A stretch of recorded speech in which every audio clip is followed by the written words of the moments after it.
তো আল্লাহ পাক বলছেন ওরা চায় মুখের ফু দিয়ে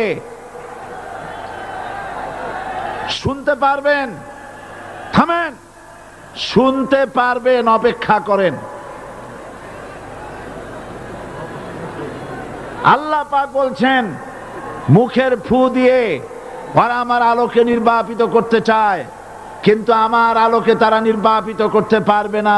আমি আমার দ্বীনকে পূর্ণতা দান করব। জোরে বলেন আলহামদুলিল্লাহ।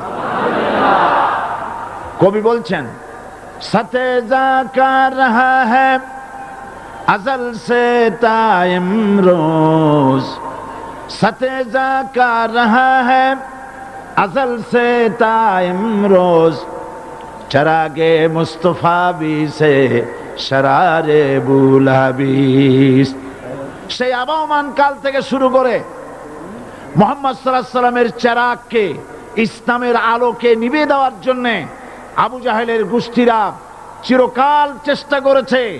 আল্লাহ পাক তাদের এই বাতিলের সৃষ্ট টর্নেডো, গর্কি, জলোচ্ছ্বাস, ঘূর্ণিঝড়কে সবকিছু উপেক্ষা করে মুহাম্মদ সাল্লাল্লাহু আলাইহি সাল্লামের ইসলামের, আল্লাহর ইসলামের চেরাগকে, বাতিকে জ্বালিয়ে রেখেছেন।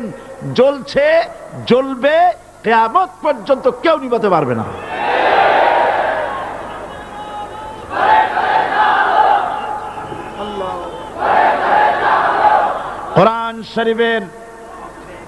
কোরআন শরীফের তাফসীর শুরু করার আগে প্রতিদিনের মতো সাংবাদিকদের জন্য কিছু কথা বলতে হয়, কারণ সময় মতো তারা খবর পৌঁছতে না পারলে, আপনারা এখানে লক্ষ লক্ষ আছেন মানুষ, কিন্তু সারা জাতি জানতে পারবে না এখানে কি হচ্ছে।